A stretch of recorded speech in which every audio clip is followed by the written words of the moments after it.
Today, I prepared for you a Blitz game played between the 8th world champion, Mikhail Tal, and Anatoly Karpov, the 12th world champion. A true clash of two champions, with the sacrifice of two rooks. The game was played in 1987. Mikhail Tal begins the game with e4, seizing the center. c6 replies Anatoly Karpov, preparing later to strike in the center with d5. c4 from Mikhail Tal. On the board is the Caro-Kann defense. The idea of white is that now after d5, as indeed followed in the game, Karpov strikes at the center with d5. White captures, and after the recapture follows the exchange of 4 pawns. After black removes the white pawn on d5, white will have an isolated pawn on the d-file, but in return gains a central pawn and free piece play. Karpov develops his king's knight to f6, and wants to take on d5 specifically with the knight, since on a queen capture, white could, with tempo, develop the knight to c3. Tal develops his knight to c3, and after the capture on d5, develops the king's knight to f3, allowing black, if he wishes, to take on c3. The 12th world champion, knowing firsthand the sharp attacking style of Mikhail Tal, decides to exchange one pair of knights. Capture on c3, recapture with the pawn on c3. Yes, white of course obtains the pawn center after d4, but with one pair of knights less. g6. Black fianchettos the dark-squared bishop on the long dark diagonal. d4. White seizes the center. Now he can develop the light-squared bishop and castle. Black develops the bishop to g7. And after bishop d3, black completes the development of the king side by castling, hiding the king in a safe place. For the moment safe, white, without wasting much time, also castles. The black knight comes out to c6. White has his pawn center, and the black bishop on g7 shoots well across the position. The white pawns are always under its sight. Tal brings the rook to the e-file. Rook e1, rook e8 from black. Next move, black already intends to break with e5, undermining white's central structure. Tal, developing his last minor piece, plays bishop g5 and pins black's pawn on e7 to the queen on d8. Now, e5 is not so simple to play.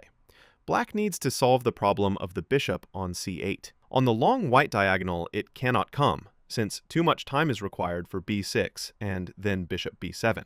And in this position, Karpov decides to put his bishop on e6. Also, of course, it would have been logical to play bishop g4, pinning white's knight on f3, and later, for example after a queen move, preparing e5, using the fact that the white knight is pinned. But in the game, Karpov chooses bishop e6. The idea of this move is that next move he can put his bishop on the long white diagonal. Apparently, Karpov simply forgot that opposite him sits Mikhail Tal. Rook takes e6, black recaptures, but now without the light-squared bishop, white receives the advantage of the two bishops, and especially the strongest light-squared bishop, which now cannot easily be challenged. White's bishop comes to c4, already threatening to take the pawn on e6, and black is forced to defend. Queen d6, centralizing the queen, also watching over the pawn on e6. Queen e2.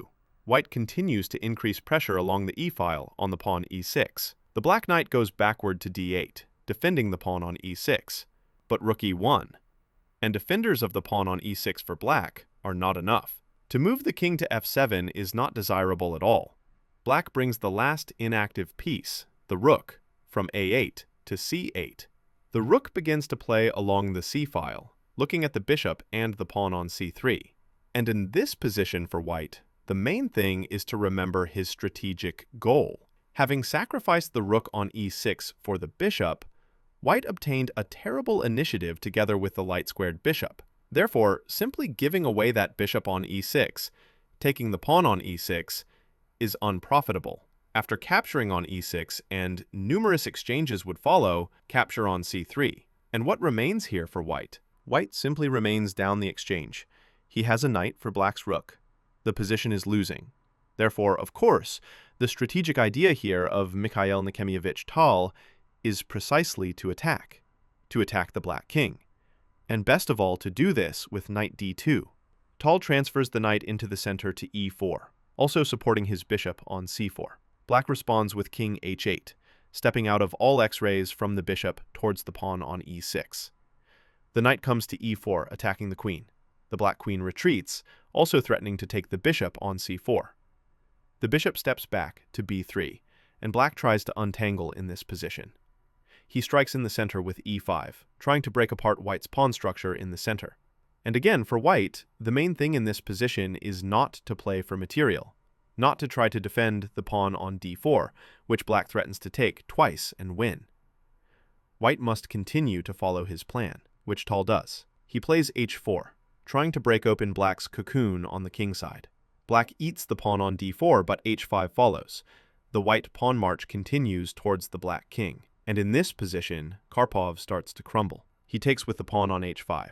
Well, better of course in this position was, for example, queen b6, thereby connecting the queen to defense. Now on capture, simply recapture with the queen, and the queen here would excellently defend the black king.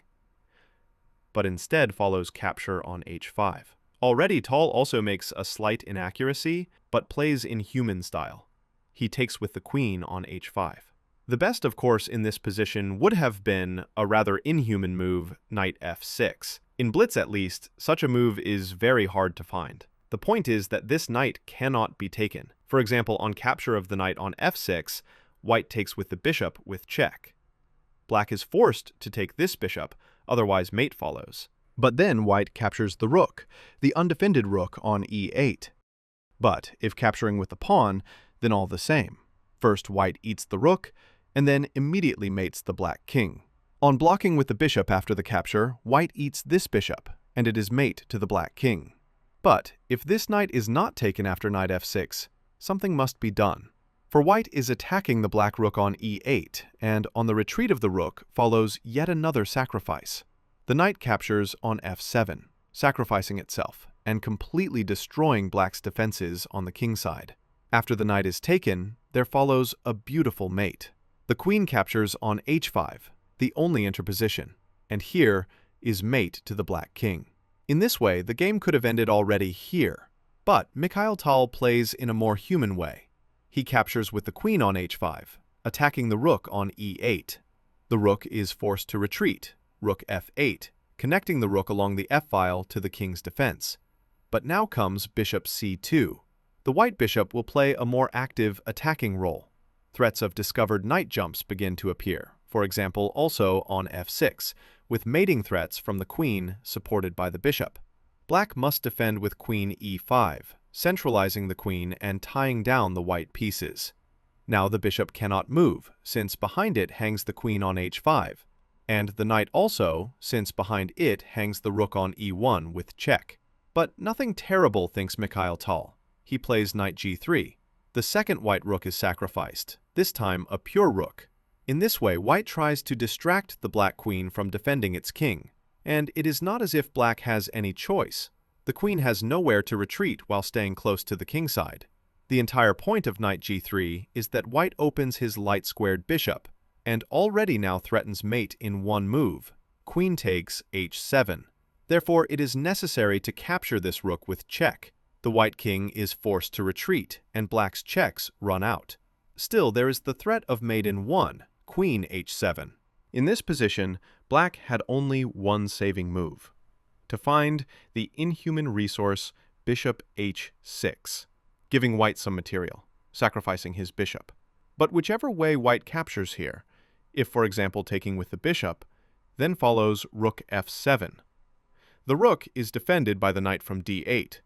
Thus, the rook along the 7th rank protects its king. The pawn on g7 is defended. But if, for example, to capture this bishop with the queen, then also rook f7, protecting the pawn on h7. White here simply lacks material, and the whole attack breaks down. But in the game, this did not happen. The move was not found. Black played h6, in human style, trying to block the mate. But now follows bishop takes h6. The black king is forced to run, since if taking, then comes, again, mate in a couple of moves. And now, after king g8, white captures the bishop on g7. Black captures on f2, trying to counterattack, attacking the bishop on c2. But white's mate is stronger. White gives check with the queen on h7. The only retreat for the king is f7 and queen g6. King g8, bishop a6 check. Next move, after the only retreat of the black king to h8, will follow mate with the queen on g7. With such a stunning attack, the 8th world champion Mikhail Tal defeated the 12th world champion Anatoly Karpov. Put a like if you enjoyed this game, and do not forget to support the channel. All the links are in the description. Thank you for watching.